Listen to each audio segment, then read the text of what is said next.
Hello everyone, my name is Kyle, and today we're going to be building this cool shortest path KineFX rig. Instead of using KineFX for normal character animation stuff, we're going to be producing a procedural rig with the shortest path function, running some Vex transition code over it, and then using that Vex transition to control the KineFX rig. So I think this one's going to be pretty cool. A few things though, before we jump into the tutorial. I'm going to have the HIP file I use for this tutorial on my website. I'll put the link in the description. Also, a great resource I found when doing research for this video is this video, Houdini tutorial KineFX for procedural motion design by this guy, Fridge Stalker. Really, really great video. I'll link this in the description as well. And also I did this KineFX leaf unfold video a couple weeks ago. This is a similar setup, but we actually deformed some geometry in this video. So I'll link this in the description as well. This is some look dev I did. I think it's a pretty cool looking effect. So let's jump into Houdini and build this thing. So the first thing we want to do is create a geometry container, jump in, and we need some geometry to create this unwrapping effect on. So let's create a helix, increase the height a little bit, and decrease the turns. Something like this will work.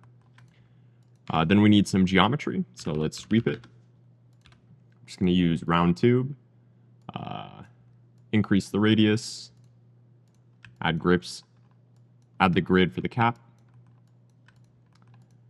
And then we want to do a points from volume. For the point separation, you can mess around with this, but I'm going to do like 0.075, jitter it a little bit. And then I'm going to do a connect adjacent pieces. Do points. And this is a super heavy function, so just be a little careful with it. I'm going to decrease my max search points to like 7, something like that. And then we're going to create a path cost for the find shortest path. So let's drop an attribute bot. And in here, we're going to need a few nodes. This is just going to create a simple noise to run over the points. So let's drop an A noise. Let's wire that into position. We're also going to need a fit range.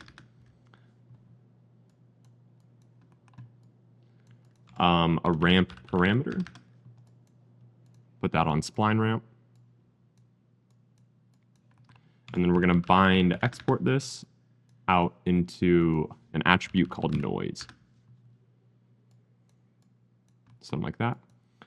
Right click on the A noise, go to Vex options and create input parameters. This will promote all the parameters.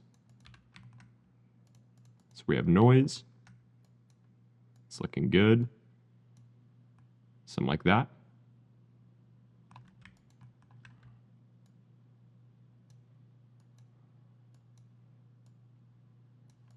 We'll name this VOP create cost. And then we want to do the same thing, so let's just duplicate this VOP.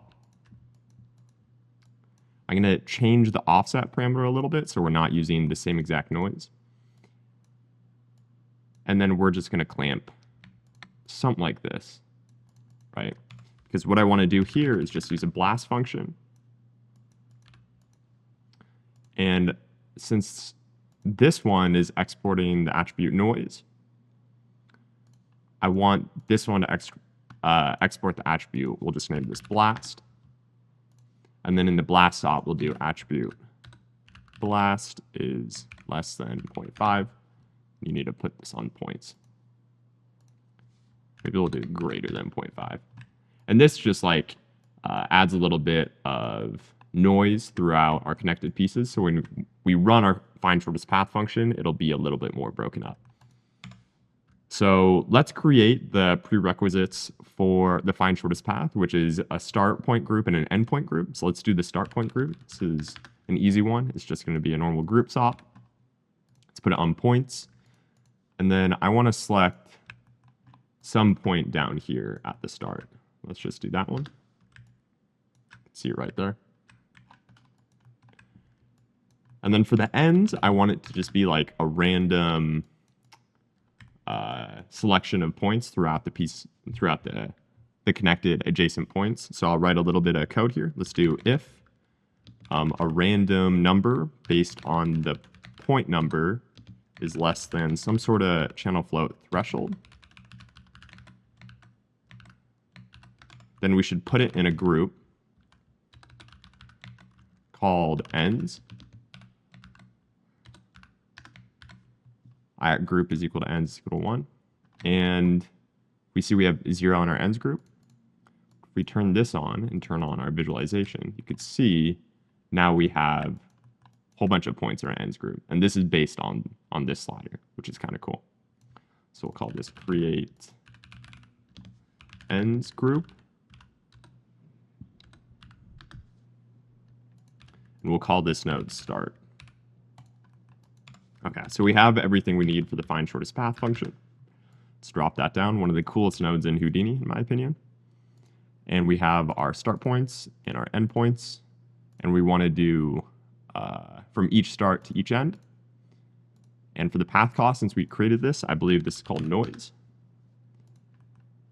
And that's kind of the structure we get, which is really cool.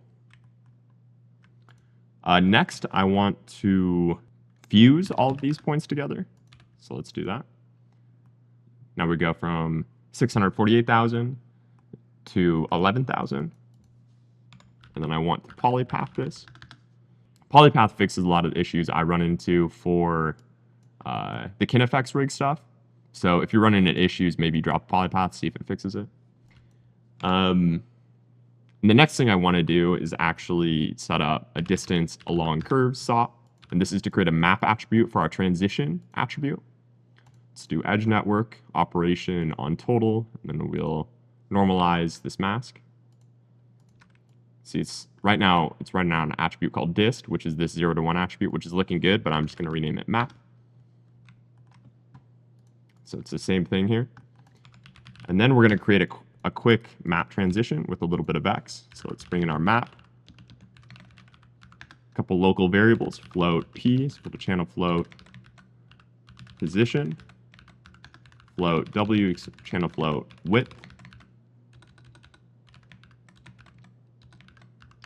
And then we're going to fit our p is equal to fit 01p from negative w to 1. Then we want to create a mask attribute, which is fitting our map from p to p plus w from 0 to 1. Then we're going to shape this mask with a channel ramp. Just call this shape mask. And write this out to an attribute called mask. Make this a little larger if you want to see it. So this is the code for the map transition. If I click this, we now have a mask attribute. If I click on the sliders, we can kind of control it rolling through our object here. Pretty cool. I'm going to invert this by just clicking this button. So now it's from 1 to 0. Create map transition. Create map. Okay, so now what we need to do is actually build the rig. So let's do a rig doctor. We don't want to initialize transforms. We're going to do that with an orient along curve SOP. We don't need our up axis. We're going to use N for orienting the copied points, but we do need these transforms. So let's click on that button. And then let's create a rig wrangle, rig attribute wrangle. And again, we'll need a couple local variables. One is called amount, and this is going to be the amount we're going to spin the rig. It's wrapped in a radians function. It's a channel float called amount. And we're also going to need an axis. So let's just call vector axis and just set this to 1, 0, 0. We're going to use a couple functions. Let's do pre-rotate for this first one, make sure everything is working. Rigs work off of this local transform attribute. And we're going to rotate it by amount on the axis, something like that. So let's see if this is working. Click this guy. Yeah, so everything is rotating. But we don't want to rotate everything at once. We want to multiply this amount by our mask attribute.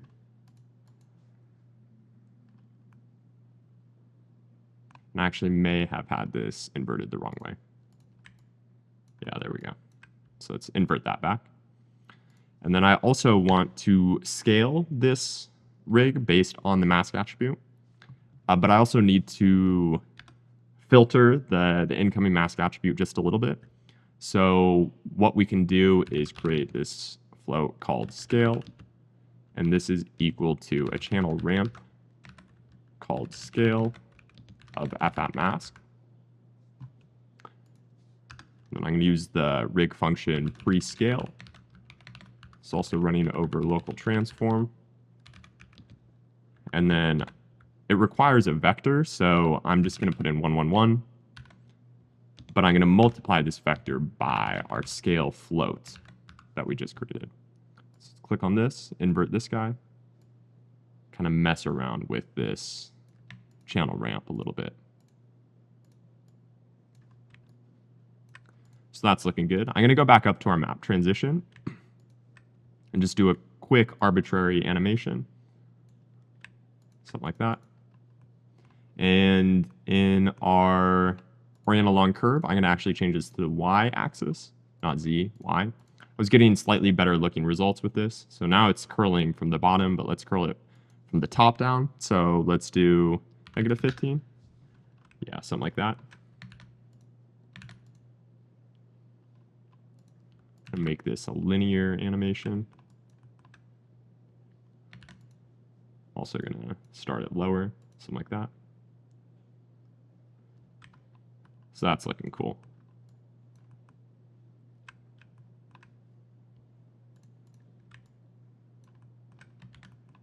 So that's basically the rig. Now we need to copy some points to it. Make sure to turn on pack and instance. Let's just drop a box for visualization's sake. It's too big, so let's decrease the size. You can see we're almost getting the effect that we're looking for.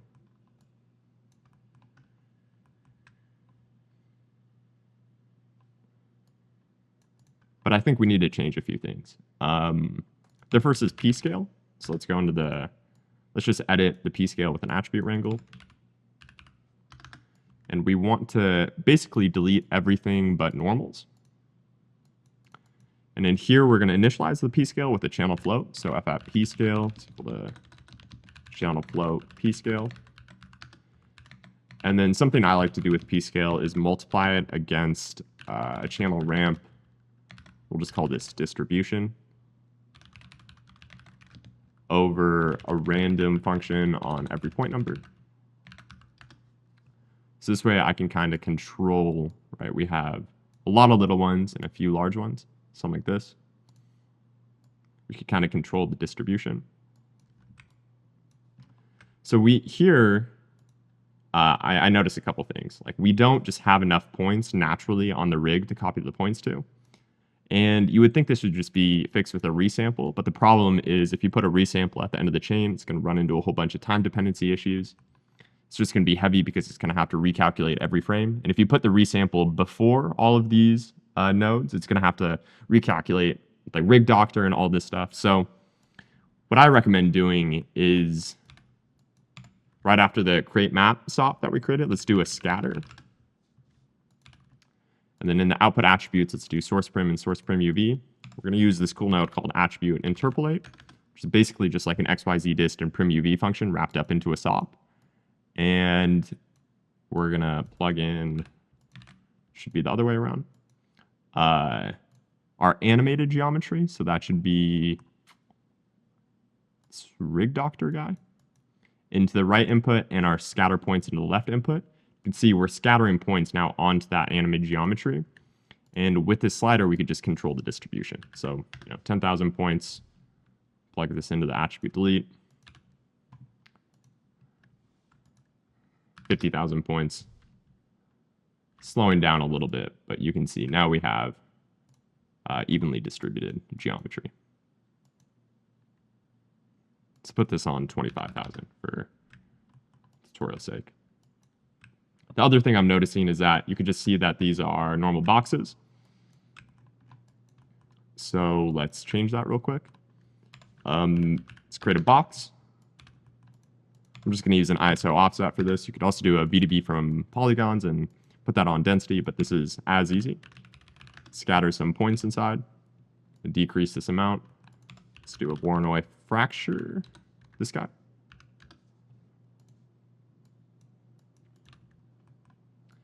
And then for each connected piece, just create a quick loop. We're going to match size everything to the center. So when we copy the points, it's going to copy correctly. And we have this class attribute running over every single piece. So what I'm going to do is I'm actually going to drop or attribute promote this. Let's promote piece name class. Or I don't want to do that. I want to do from prim to point called class. So now class is on points. And on our incoming points, let's do an @adjust integer. We want to be randomizing this class attribute from 0 to, what does it say in our geometry spreadsheet? So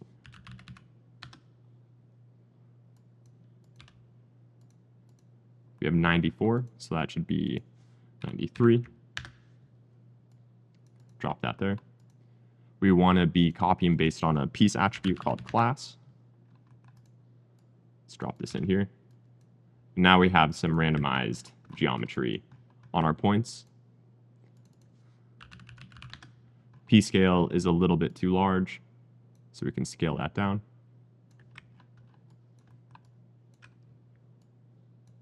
Scale this up. I feel like our shortest path is too dense, so what we can do is just increase the point separation a little bit, maybe to 1.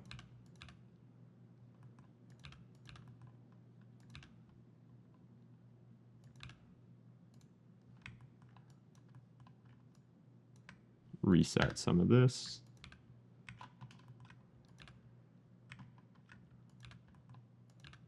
I'm also going to just put down a smooth SOP after the fuse. Maybe we'll get slightly more organic looking lines.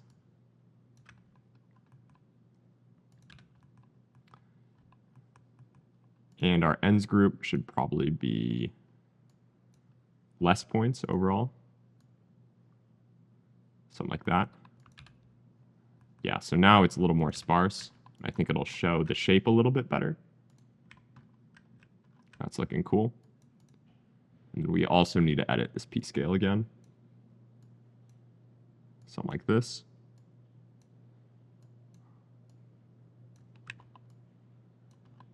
Yeah, that's looking cool. Let's drop a null.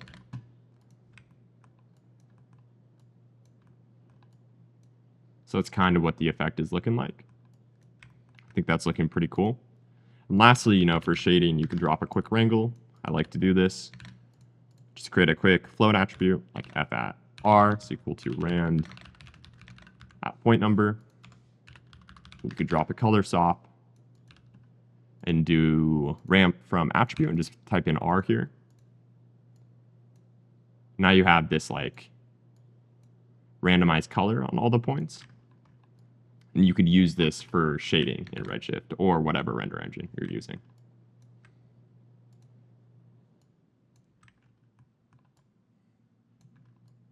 So I think that's looking pretty cool. And that's the effect. This simple KineFX unrolling rock. Some things that I would do to push this further is you can mess around with the orient along curve SOP, and you could change the axis to like curve normal or something. You can see it kind of unrolls differently, or x-axis kind of unrolls from the middle to the outside. Could give cool motion. Obviously, you can mess around with the mask and the different cost attribute for the find shortest path. But this is a general setup that I thought looked really cool, and I wanted to share it with all you guys. So here is how to create procedural shortest path rigs in Houdini. Hope you enjoyed this tutorial. Please like and subscribe. I think we're almost at 500 subscribers, which is so cool. It's really cool to see that everybody is enjoying this content. And I'll see you guys next week for a new tutorial. Thanks.